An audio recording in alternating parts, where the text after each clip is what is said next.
কিছু কি মনে পড়ে এই ভাতের প্লেট দেখে? আপনার শৈশব যদি গ্রামে কাটে তাহলে অবশ্যই মনে পড়বে।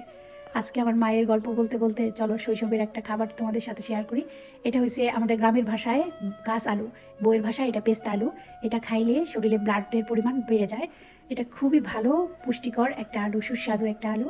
এই আলু ছোটোবেলা খাইতে একদম পছন্দ করতাম না। মা যেই দিন পুঁটি মাছ ভেজে শীতের দিনে সিম, বেগুন, আলু, মূলা দিয়ে আর এই পেস্তা আলুটা দিয়ে এক কড়াই তরকারি রান্না করতো, তারপরের দিন সকালে আমরা ভাই বোনেরা রোদে বসে ধন্যপাতা ভর্তা বানাই দিত মা। সেই পুঁটি মাছের ঝোল আর এই পেস্তা আলুর তরকারি নিয়ে ভাত মেখে এক প্লেট ভাত খেয়ে উঠতাম। কে কে আছো আমার মতো গ্রামে বড় হয়েছো? অবশ্যই যদি তোমাদের ভালো লাগে এই গ্রামের কথা আর গ্রামের স্মৃতি মনে পড়ে তাহলে একটা কমেন্ট করে যাবা, আমাকে উৎসাহিত করবা। আমি ছোট বাচ্চা নিয়ে অনেক কষ্ট করে ভিডিও মেক করে ভয়েস ওভার দিই। তো পেস্তা আলুগুলো আমি গাছ থেকে ছিঁড়ে আনছি আর একটা দুধ কুচুর বড় ডাইগা কেটে সুন্দর করে ধুয়ে নিছি। পেস্তা আলুটা আমি একটু সেদ্ধ করে নিলাম, যেহেতু এটা অনেক পরিমাণে বিজল থাকে, যেটাকে কষও বলা চলে। আর এদিকে আমি কচুটা অনেক ভালো করে ওয়াশ করে তারপরে কেটেছি, তারপর আবার ওয়াশ করে সাইডে রেখে দিয়েছি। এখন আমি গ্যাস অন করে দিলাম। আগে তো মাটির চুলায় রান্না করতাম, ইদানিং ছোট বাচ্চা নিয়ে একদমই পারি না। আর এ বাসায় আব্বা আম্মা ছাড়া আর কেউ নাই, আমি থাকি ইদানিং তাদের সাথে। তো আমি কড়াইয়ের ভেতরে সরিষার তেল দিয়ে একদম রাগ আনায়া, তেলটাকে বেশি গরম করাকে বলে রাগ আনায়া, তারপরে পেঁয়াজ কুচি দিয়ে একটু বাদামি রং করে ভেজে একটু বেশি পরিমাণে রসুন বাটা দিয়ে দিলাম। রসুন বাটার পরিমাণ বেশি দেওয়ার কারণটাও আমি বলে দিচ্ছি। আদা বাটাও সাথে মিক্স করে আমি দিয়েছি, কিন্তু কম, খুবই সামান্য পরিমাণে দিয়েছি। আদা রসুন বাটা ইলিশ মাছে তেমন লাগেই না, কিন্তু আমি দিয়েছি যেহেতু আমি কচুর ডাগিয়া দিব, দুধ কচুর ডাগিয়া, তাই রসুনের পরিমাণটা একটু বেশি দিয়েছি। এই যে দেখো ইলিশ মাছটা, এটা একটা মাঝারি সাইজের, মানে ছোটই বলা চলে মাছ। মাছটাকে আমি ভালো করে ওয়াশ করে লবণ দিয়ে রাখছি। ইলিশ মাছ আমি একবার লবণ দিলে ওইটা আর ওয়াশ করি না, সেই লবণ সহ মাছটা মশলা কষানোর উপরে দিয়ে দিলাম, কারণ আগে আমি কোনো লবণ দিইনি। মাছটা প্রায় কষানো হয়ে গেছে, আমি এখন উপরে থেকে তুলে নিবো আলতো হাতে, যেন একটাও ভেঙে না যায়। একে একে সবগুলা মাছ আমি তুলে নিছি। এখন এখানে আমি পেস্তা আলুগুলা দিয়ে দিব। আগে আলুগুলো দিয়ে আমি ভালো করে একটু কষাবো 2-3 মিনিট, তারপরে আমি কচুর ডাইগাটা দিয়ে দিব। দুধ কচুর ডাইগা দিলে ইলিশ মাছ দিয়ে রান্না করাটা যে কি মজা হয় এখন তোমরা দেখতে পারবা। কড়াই ভরা সবজি, আর 2 মিনিট পরে দেখবা সবজি একদমই নাই। আসলে কচুর ডাইগা কিংবা কোনো শাক এরকমই একদম কড়াই ভর্তি হয়ে যায়, মনে হয় না জানে কতগুলো হবে। একটু ঢাইকে জাল দেওয়ার পরে আল্লাহ এতটুকু হয়ে যায় একদম।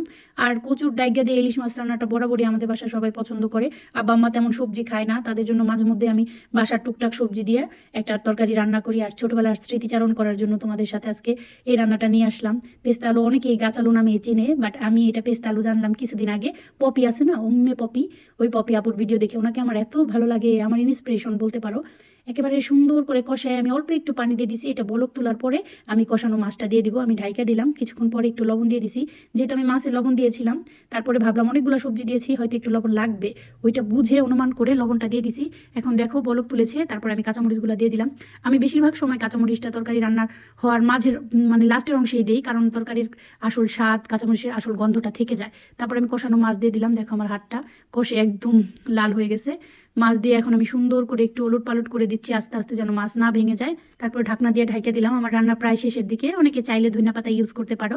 ইলিশ মাছের একটা নিজস্ব টেস্ট আছে, কিন্তু ধনিয়া দিলেও আমার খুব ভালো লাগে, এটা আমার পার্সোনাল চয়েস। তোমাদের যদি ভালো লাগে অবশ্যই রেসিপি ট্রাই করতে পারো। এই রান্নাটাও আমি আমার শাশুড়ি মায়ের কাছ থেকে শিখেছি। ছোটবেলা মা রান্না করতো পুঁটি মাছ ভাইজা, সিম, বেগুন, আলু, মূলা দিয়ে এক কড়াই তরকারি। যেহেতু আমরা একান্নবর্তী ফ্যামিলি ছিলাম, সকালবেলা সেই রোদে বসে এক প্লেট ভাত নিয়ে পুঁটি মাছের ঝোলালা তরকারি আর ধনিয়া ভর্তা নিয়ে মেখে মুখে দিলেই মনে হয় সেই অমৃত। এখন অবশ্য সকালে কেউই ভাত খায় না, আজকে স্মৃতিচারণ করার জন্য আর তোমাদের সাথে ভিডিওটা শেয়ার করার জন্য আমার এই রান্না আর এই খাওয়া দাওয়া। যদি ভিডিও ভালো লাগে অবশ্যই কমেন্ট করে আমাকে উৎসাহিত করবা। ভালো থাকো সবাই, তোমাদের সাথে আমার আবার গল্প হবে অন্য কোনো ভিডিওতে, অন্য কোনো রেসিপিতে। আল্লাহ হাফিজ, আসসালামু আলাইকুম।